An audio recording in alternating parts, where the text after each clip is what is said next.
दर्शक नमस्कार। आज हामीसँग कुराकानीमा जोडिनु भएको छ अन्याय र अत्याचारको विरुद्ध बुलन्द आवाज निकाल्दै आउनुभएका राष्ट्रघाती सम्झौता विरुद्ध आफ्नो बुलन्द आवाज निकाल्ने एउटा जुझारु पूर्व डिएसपी केपी शर्मा पनि थिए। अनि डिएसपी साहब यसरी एकपछि अर्को लहरो तान्दा पहरो थर्किए जस्तो नेताहरू पक्राउ पर्दा था अनि जेलहरूले धान्दैनन्। जाउलाखेलको चिडियाखानालाई पो जेल घर बनाउनु पर्छ जस्तो छैन नेताहरू थुन्न। के भन्नुहुन्छ? वास्तवमा के छ भन्दा मैले पनि भन्दै आएको कुरा हो, अहिले नेपालको तपाईको चाहिँ नि 12,000 चाहिँ जनप्रतिनिधि, अब विशेषतः मूलधारमा रहेका चाहिँ 884 चाहिँ नि भनौँ न यी जनप्रतिनिधिहरूको र देशमा भएका भनौँ प्रधानमन्त्री, पूर्व प्रधानमन्त्री, उच्च निजामती उच्च प्रशासक अधिकारी सिडिओ हैनदेखि यावत जुन एउटा लाभको पदमा बसेका व्यक्ति, अख्तियार प्रमुख, संवैधानिक आयोगका प्रमुख समेत चाहिँ लाई हिसाब गर्ने भने देशमा एकजना पनि चोखो छैन। This is my guarantee, totally guaranteed. त उनीहरूले के भन्दाखेरि अब यो चाहिँ भन्दा छुट्टै यिनीहरूलाई के भन्दा छुट्टै जेल पनि निर्माण गर्नुपर्ने आवश्यकता पनि बन्द छ।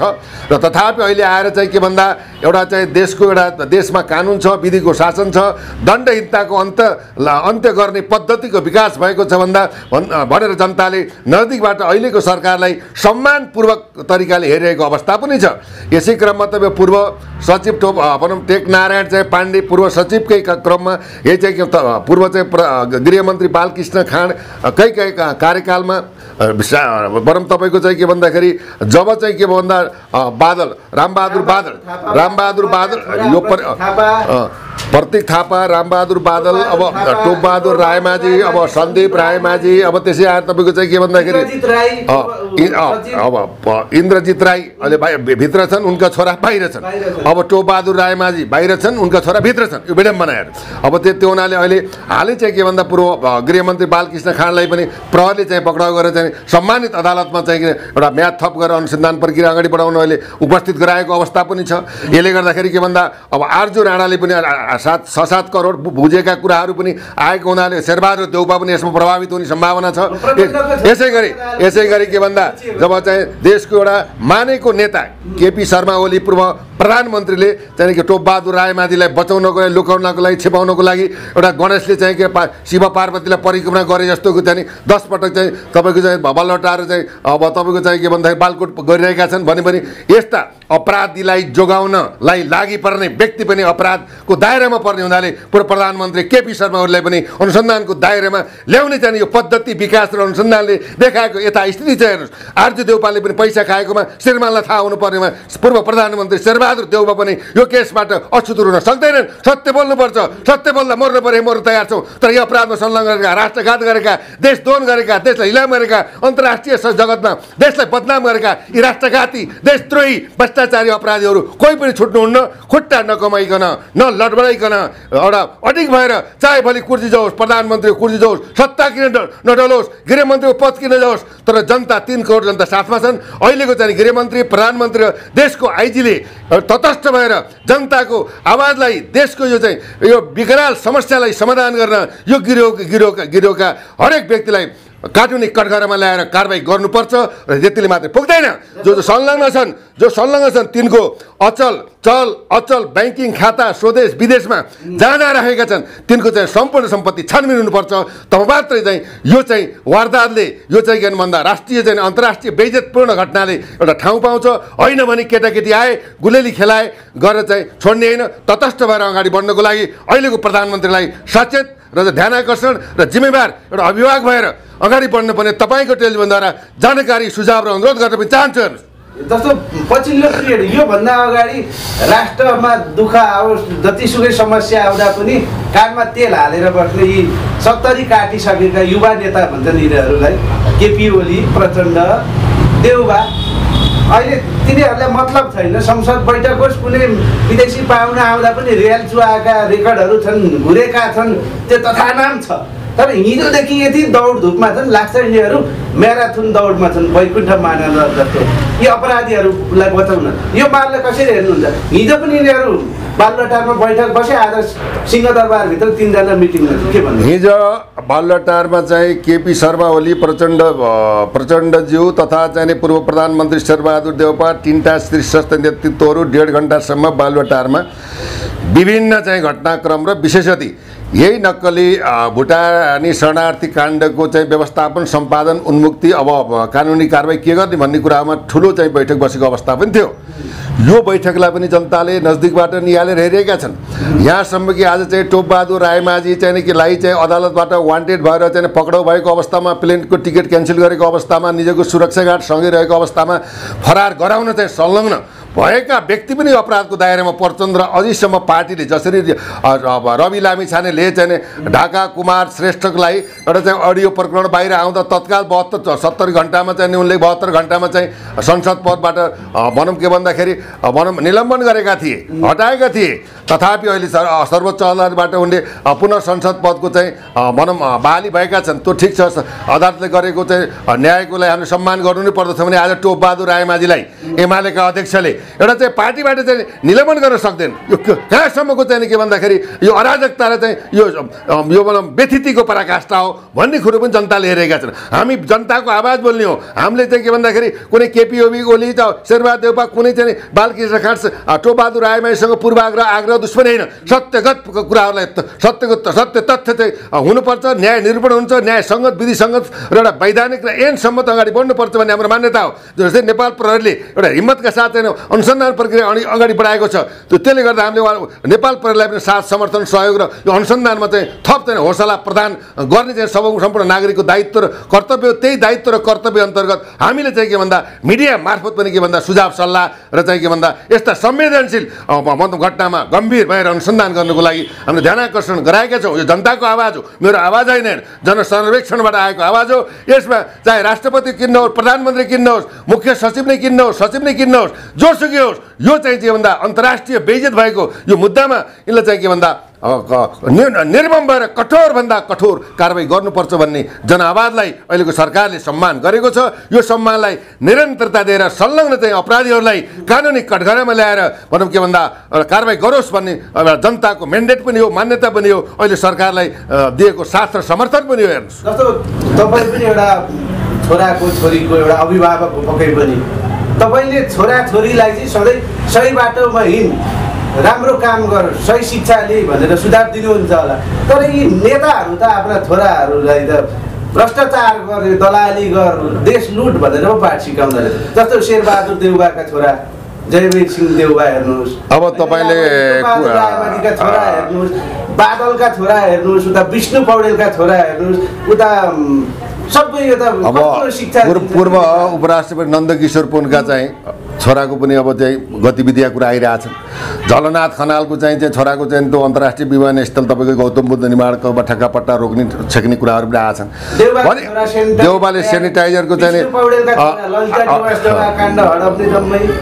त्यो उनीहरूले के छ भन्दाखेरि अब यसरी पोखरेलका छोरा कान्ता छोरा रहेछन्, सम्राट थापा पनि अब जुन सेटिङ मिलाउँदा रहेछन् जब विष्णु पौडेल ईश्वर पोखरेल रक्षा मन्त्री भएका बेला सेनाको उसनुभन्दा यो तालमेल यो कसरी मिलाउनुहुन्छ? अब यो के छ भन्दा जब पारिवारिक अनुशासन मर्यादा चाहिँ नैतिकता आचरण र सामाजिक र चाहिँ पारिवारिक चाहिँ सुसंस्कार सम्पन्न नभएबाट यो प्रकारको जन्म भएको मान्छे अरबौँ चाहिँ भ्रष्टाचार गरेर लुटे पनि यो खालको अवस्था भएपछि उसको जीवन के हो, आफ्नो पारिवारिक इतिहास कहाँ पुग्यो, आफ्नो चाहिँ छवि कहाँ पुग्यो, आफूले गरेको मेहनत कहाँ पुग्यो। त्यो हुनाले आफ्ना बालबच्चालाई सादा जीवन, उच्च विचार, सिम्पल लिभिङ, हाई थिङ्किङको अवधारणा नराखेर किन्तु मठाधीश हुने, आज लाखले पुगेन, करोडले पुगेन, अरबले पुगेन, खरबौँ भ्रष्टाचार गरेर देशलाई दोहन गर्ने, देशलाई निलाम गर्ने समय पुगेको अवस्था छ।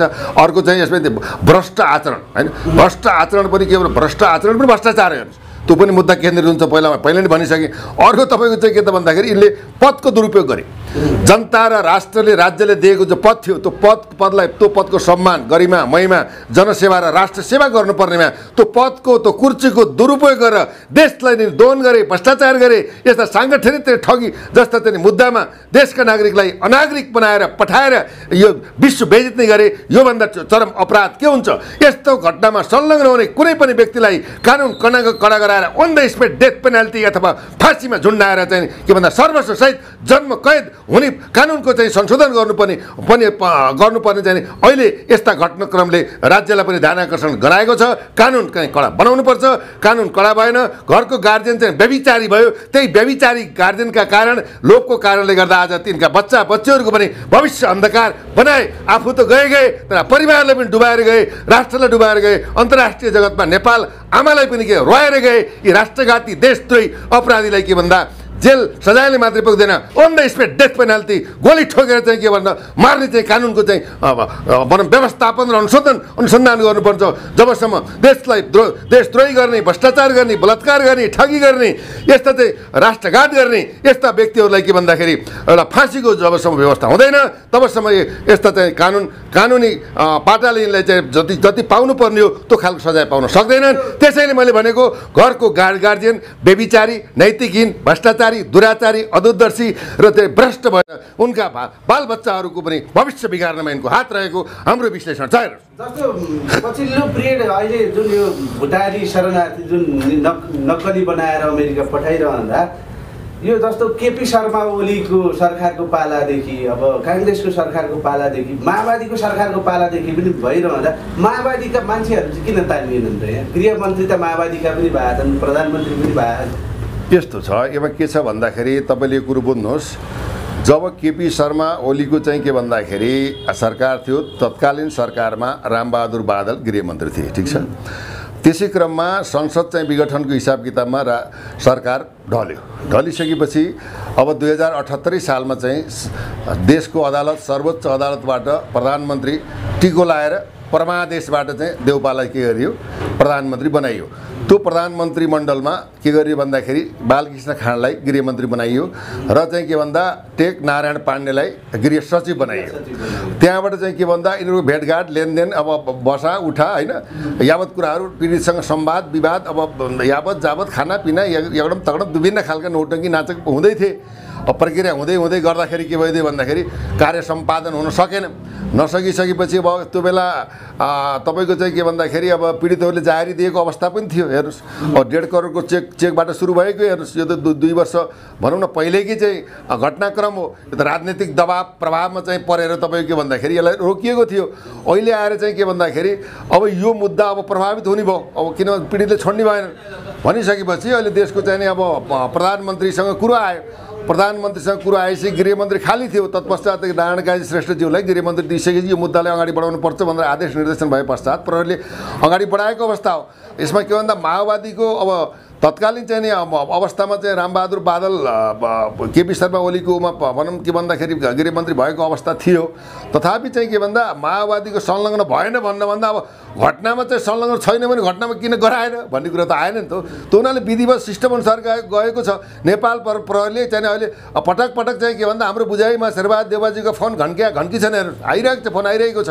फोनको अर्थ राख्दैन। नेपाल प्रहरीले चाहिँ के भन्दा कुनै पनि राजनीतिक चाहिँ दुर्गन्धबाट टाढा रहेर आफ्नो विद्वता, ज्ञान, सिप र जनताको हकमा, मुलुकको हकमा यो मुद्दालाई भनौँ के भन्दा सही त राइट वेबाट चाहिँ किनारा लगाओस् भन्ने म निवेदन गर्न पनि चाहन्छु। खुट्टा कमाएर होइन, आफू अडिग भएर अगाडि बढेको छ, अझै चाहिँ सशक्त भएर बढोस् भन्ने पनि शुभकामना दिन चाहन्छु। जस्तो पछिल्लो पिरियड घटना प्रकरणले त प्रचण्डलाई पो गलपासो भइरहेको छ। प्रचण्डलाई ढुङ्गो चबिरहेको छ, एकदम भोक लागेको होइन, निल्ने कि थुक्ने भइरहेको होइन। यस्तो सरकारै ढाल्दैन भन्ने कारबाही नगरौँ, जनदबाब उग्र छ। अनि यहाँको कुरो के छ भन्दा जनताभन्दा ठुलो न पार्टी हुन्छ, न सदन हुन्छ, न संसद हुन्छ, न मन्त्री हुन्छ, न राष्ट्रपति हुन्छ, न इभेन देशको सर्वोच्च अदालत हुन्छ। त्यसैले अहिले के भन्दा अब खाउँ भने दिनभरिको सिकार, नखाउँ भने कान्छा बाउको अनुहार के भन्छ नि। अब नखाउँ भने अब खाउँ त बाउको कान्छा बाउको अनुहार, अब भोकै छु भने जस्तो एउटा आएछ। तपाईँले भने जस्तै खाउँ कि ओखलो भन्ने कुरा अवश्य आएको पनि हो।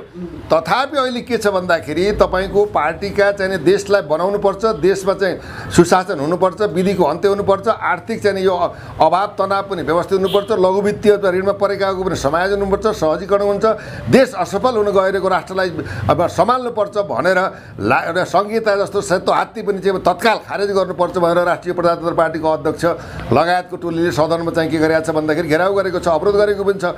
दोस्रो चाहिँ राष्ट्रिय स्वतन्त्र पार्टीको चाहिँ अब सभापतिले पनि अब धन्यवाद प्रधानमन्त्रीज्यू, धन्यवाद गृहमन्त्रीज्यू, धन्यवाद प्रहरी प्रमुखज्यू भनेर उहाँले पनि उहाँको पार्टीले पनि यो मुद्दामा समर्थन गरेको अवस्था हो। त्यसैले उहाँको सरकार ढल्ने अवस्था त भएन। जसले यो सरकारलाई ढडाउँछ ती सबै अपराधी हुन्, भ्रष्टाचारी हुन् र भ्रष्टाचारीलाई मलजल गर्न चाहिँ भनौँ स्थापित भएका चाहिँ नेतृत्व हुन् भनेर भन्ठान्नु पऱ्यो।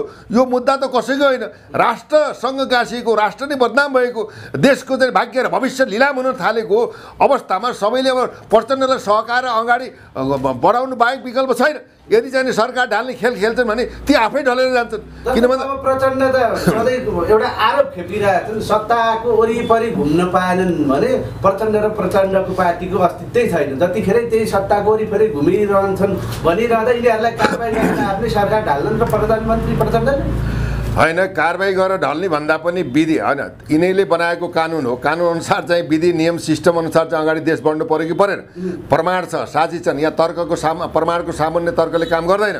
त्यसैले प्रमाणजन्य अवस्थामा पूर्वाग्रही नभइकन जो छ अनुसन्धानबाट आएका पीडितले दिएको निवेदन, प्रमाण, आधार, साक्षी, रेकर्ड आदि सबै कुरालाई समायोजन गरेर अनुसन्धान बढेको। यसमा राजनीतिक चाहिँ पूर्वाग्रह आग्रह बन्न मिल्दैन। र त्यही पनि के भन्दा राजनीतिक पूर्वाग्रह आग्रह प्रतिशोधमा यो मुद्दा अगाडि बढ्दैन, किन यो फौजदारी मुद्दा चाहिँ प्रहरीले हेर्ने मुद्दा हो। यो मुद्दामा चाहिँ के भन्दा आग्रह पूर्वाग्रह भन्दा पनि सत्य, निष्ठा र निरूपणको आधारमा, प्रमाणको आधारमा अगाडि बढिरहेको छ।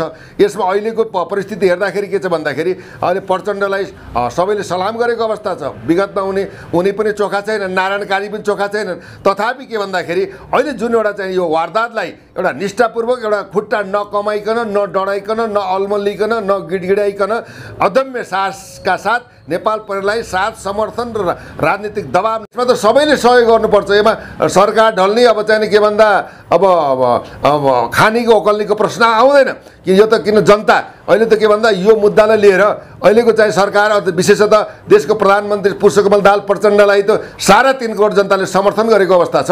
त्यसैले यो समर्थनलाई गिराएर लटपटाएर अब चाहिँ भोलि देउपा पनि कारबाही पर्न सक्छन्, केपी शर्मा ओली पनि कारबाही आउन सक्छन्। त्यो कुरामा पनि लडबडियो भने त उनको राजनीतिक जीवन नै समाप्त हुन्छ। हेर्नुहोस्, त्यसैले अब सच्चिने कि अब नासिने कि सच्चिने त्यो हिसाबलाई मनन गरेर पूर्वाग्रही नभइकन जो पर्छन् यो मुद्दामा चाहिँ कानुनी कठघरामा ल्याउनु अहिले आवश्यकता हो। जनता 3 करोड जनताको अब नेपाल सरकारको प्रधानमन्त्री पुष्पकमल दाहाललाई यो अपिल, अनुरोध, सुझाव र चाहिँ के भन्दाखेरि अब ध्यान आकर्षण पनि हो। हेर्नुहोस्, यो अरूलाई पक्रिन त सजिलो छ, अहिले सत्ता र पहुँचमा आफै छन्, तर आफ्ना उसमा परेका उजुरी फाइल त खोल्न किन चाहदैन? खोल्न त तपाईँको तपाईँले होइन, ठिक छ होइन, प्रश्न तपाईँले बुझ्नुहोस्। अहिले चाहिँ क्यान्टनमेन्टसँग जोडिएको मुद्दा होइन नि त, यो चाहिँ साङ्गठनिक अपराध, मैले 5-7वटा अपराध राष्ट्रद्रोहीको मुद्दा हो। यसलाई टुङ्गा लगाऊ।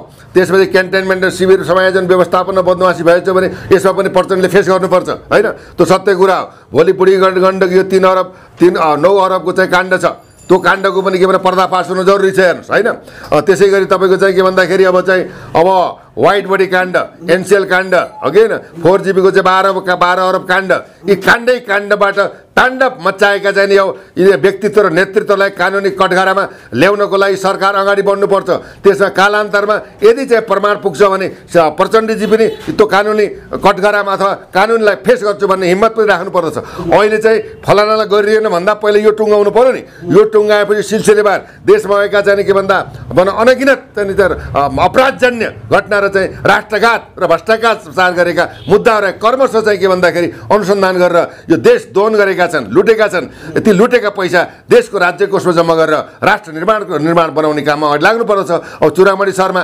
गोपाल खड्का, पूर्व चाहिँ तपाईँको चाहिँ के भन्दाखेरि त्यो आयल निगमको पूर्व अख्तियारको चाहिँ के दीप बस्नेत होइन, यिनीहरूले जुन पैसा लुटेका छन् नि, यो 2-3 जनाको मात्रै सम्पत्ति छानबिन गर्ने भने 1 वर्ष चलाउने चाहिँ खरबौँ चाहिँ राजस्व जम्मा हुन्छ।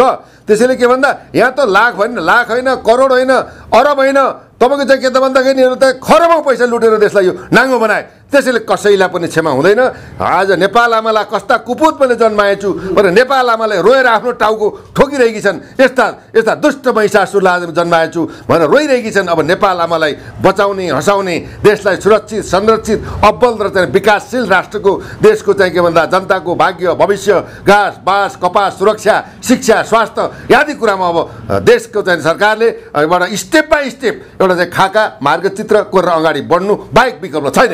देवभूमि तपभूमि भनेर विश्वमा चिनिएको नेपाल अहिले भ्रष्टहरूको भूमि भनेर चिनिन्छ होइन। देवभूमि तपोभूमि अब जानकी देवी माताको भूमि, पशुपतिनाथको भूमि, बुद्ध भगवानको भूमि, विश्वको अग्रदूत शान्तिका अग्रदूत जसले संसारलाई शान्तिको सन्देश दिए त्यस्तो तपोभूमि, ऋषिभूमि, यो वेद पुराणको जन्म भएको भूमि, वेद भूमि, उपनिषद भूमि होइन, यस्तो पवित्र भूमिलाई भ्रष्टाचारको दुर्गन्धमय भूमि, नर्कमय भूमि बनाउनु कौन भन्दा यी अपराधी हुन्। यिनलाई देशले पनि माफ गर्दैन, जनताले पनि माफ गर्दैन, कानुनले पनि माफ उन्मुक्ति दिनु हुँदैन। नगर्ने बेला भइसक्यो नि त, नक्कली नागरिक बनाएर सिटिङ गरेर लान थालिसके। विदेशीले पनि माफ दिन्छ र यस्ता घटना गर्ने व्यक्तिहरूलाई। के छ भन्दा माफी त यता के छ भन्दाखेरि विदेशी भन्दा पनि तपाईँको अन्तर्राष्ट्रिय जगतले राष्ट्रमा भएको यस्तो ठुलो चाहिँ खतरनाक चाहिँ सङ्गीन अपराधको सन्दर्भमा विश्वले नै अहिले हेरिरहेको छ। देशको प्रधानमन्त्री, देशको सुरक्षा निकायले यो मुद्दालाई कसरी लान्छ भनेर विश्व जगतले हेरिरहेको पनि छ। अन्तर्राष्ट्रिय मानव अधिकार आयोगले कसरी नियन्त्रण गर्छ? अन्तर्राष्ट्रिय मानवाधिकार आयोगको विरुद्धमा यिनीहरूले मानवको अधिकारलाई हनन गरेका छन्। त्यो हननमा पनि यो सङ्गीन अपराध हो। मैले अब शरणार्थी चाहिँ तपाईँको अन्तर्राष्ट्रिय शरणार्थी चाहिँ मापदण्डभन्दा विपरीत गरेका छन्। मैले अघि भने नि 6-7वटा मुद्दा प्रभावित भएर जीवनभर उन्मुक्ति नपाउने, सर्वस्वसहित जन्म कैद जाने चाहिँ वार्ताहत गरेका छन्। त्यसैले यिनलाई सर्वस्वसहित जन्म कैद हालेर के भन्दा देशमा न्याय छ, सुशासन छ, कानुन छ, अदालत छ, नेपाल प्रहरी सक्षम छ भन्ने चाहिँ एउटा सबा लेसन विश्वलाई दिनु पनि अहिलेको चाहिँ यो सरकारको कर्तव्य, दायित्व र नैतिकता हुन आउँछ। अदालतीय प्रोसेसमा यिनीहरूले सेटिङ मिलाए भने पनि अन्तर्राष्ट्रिय अदालतले यसलाई वाच गरिरहेको होइन, वाच गरेर हुन्छ। सेटिङ हुने सवालै छैन। अदालत कसको लागि? जनताको लागि। प्रधानमन्त्री कसको लागि? जनताको लागि। प्रहरी कसको लागि? जनताको लागि। जनताको म्यान्डेट पाएको सरकारले अब चाहिँ अदालतमा गएर सेटिङ हुन्छ भन्नुभन्दा योभन्दा दुर्भाग्यपूर्ण पीडितमा के हुन्छ? सेटिङ फेटिङ केही पनि हुन्न। दुधको दुध, पानीको पानी कारबाही हुन्छ। यिनी सर्वस्व जेल जान्छन्। यिनले कमाएका चल अचल सम्पत्ति राज्यले कब्जा गर्छ। त्यो कब्जा गरेको पैसाले राष्ट्र निर्माणमा लगाउँछ। यही नै ध्रुव सत्य हो। अब एकैछिन संसद भवनतिर लाग्नु, अस्तिको दिन संसद बैठकमा त्यो नाङ्गो नाच प्रस्तुत भइरहेको थियो, यो विषयलाई कसरी ल्याउनु भयो? यो वास्तवमा के छ भन्दाखेरि अब अहिले जे जस्तो भने पनि अहिलेको समसामयिक सन्दर्भलाई विवेचना गर्दा अमरेश कुमार सिंह जो सर्लाहीबाट स्वतन्त्र उम्मेदवारको रूपमा सांसद भएका व्यक्तित्व र नेतृत्व हुन्, तथापि उनी चोखो चाहिँ छैनन् यथापि मान्नुहोस्। तर अरू चोरभन्दा कम चोर हुन्। उनले चाहिँ सदैव चाहिँ के भन्दा संहिता खारेज हुनुपर्छ, धान्न सकेन। देशका चाहिँ राजनीतिज्ञहरू चाहिँ कर्मचारी होइनन्, तलब सुविधा लिनु हुँदैन। वडा अध्यक्षदेखि लिएर प्रधानमन्त्रीसँग लिने तलब भत्ता चाहिँ लिनु हुँदैन। किनभने राजनीति एउटा व्यापार होइन, सेवा हो। राजनीतिक सेवा र निष्ठाले देश र समाजको विकास परिवर्तन हुन्छ। त्यसैले चाहिँ के भन्दाखेरि यो कुराहरूलाई चाहिँ अब सरकारी चाहिँ कर्मचारी राजनीतिक नेतृत्व होइन भन्ने खालको चाहिँ कुराहरूमा उनले चाहिँ आवाज उठाएका थिए। त्यो राम्रो पक्ष पनि हो। र उनले भ्रष्टाचारकै सम्बन्धमा बोल्न नदिएबाट उनले के गरे भन्दा आफू नाङ्गो भएर उनले चाहिँ एउटा नग्न प्रदर्शन गरे। त्यो नग्न प्रदर्शनको अर्थ के भन्दा देशको चाहिँ सरकार, देशको नेतृत्व, देशको शासन प्रणाली यावत कुराहरू नाङ्गिएको अवस्था छ। मलाई हेरेर तपाईँ किन लजाउनुहुन्छ? तपाईँ त त्यो कपडा लगाए पनि सर्वाङ्ग हुनुभएको छ। त्यसैले देश बिग्रो, यो देशलाई बनाउनु पर्छ भनेर एउटा दिएको सन्देश हो। जस्तै त्यो मेक्सिकन एउटा सांसदले पनि कट्टु मात्रै खोलेर चाहिँ त्यो बेला यो खालको चाहिँ एउटा चित्रण गरेका थिए। यो देश नाङ्गियो, देशलाई तिम्रो नङ्गायो, यस्तो स्वर्गमय भूमिलाई नर्कमय बनायो। अब तिम्रो त्यसै नाङ्गेका छौ, तिम्रो कपडा लाए पनि तिम्रो सबै कट्टु फालेका छौ। मैले त कट्टु चाहिँ सम्म राखेर नाङ्गिएको छु, मलाई देखेर किन मुख सकेका छौ। त्यसरी चाहिँ राज्यप्रति र एउटा बोल्न नदिएको आक्रोशको पराकाष्ठामा अमरेश सिंहले चाहिँ सदनमा त्यो प्रस्तुत गरेको यो प्रस्तुति अहिलेको समय सन्दर्भ अनुसार यिनीहरूलाई देखाउने उपयुक्त प्रस्तुति जस्तो मलाई लाग्दछ। आवाज बन्द गरिसकेपछि साङ्केतिक विरोध थियो, च्यालेन्ज थियो। त्यो कार्यक्रमको अन्तिममा छौँ देश विषय जाँदै यी अपराधीहरू नै भन्न चाहे मैले, यी नक्कली नागरिकता बनाएर होइन यो अमेरिका घुसाउने यी व्यक्तिहरूलाई चाहिँ कस्तो कारबाही गर्नुपर्छ? यिनीहरूलाई समग्र रूपमा मैले भनिसकेँ। यसमा जोसुकै परोस्, आग्रह पूर्वाग्रह प्रतिशोध नभइकन नेपाल प्रहरीले प्रमाणको आधारमा, बयानको आधारमा, सबुतको आधारमा, कानुनी कटघरामा बहुआयामिक मुद्दाबाट यसलाई डिभाइडेसन गरेर मुद्दा चलाएर यिनको सर्वस्वसहित जन्मगत गराएर यिनले आर्जन गरेका, देश दोहन गरेका, लुटेका सम्पत्ति राज्य कोषमा जम्मा गर्न लगाएर पीडितहरूले चाहिँ जुन पीडितहरूलाई ठगिएका छन् ती पीडितहरूलाई भनौँ न्याय दिनको लागि अगाडि बढोस् र अहिलेको चाहिँ प्रधानमन्त्रीले खुट्टा नकमाओस् र देशलाई यही अनुसार विभिन्न कालखण्डमा भएका भ्रष्टाचार, दुराचार, राष्ट्रघात, देशद्रोहीका मुद्दाहरूलाई क्रमशः अगाडि बढाएर देशमा सुशासन र एउटा के कानुनी राज्यको प्रत्याभूति जनताले पाउन सकुन् भन्ने शुभकामना व्यक्त गर्दै यो अनुसन्धानमा रहेका अनुसन्धान अधिकारीहरूले यो अनुसन्धान पूर्ण सफल होस् भन्ने शुभकामना समेत व्यक्त गर्न चाहन्छु। धन्यवाद। धन्यवाद। जय जननी, जय मातृभूमि।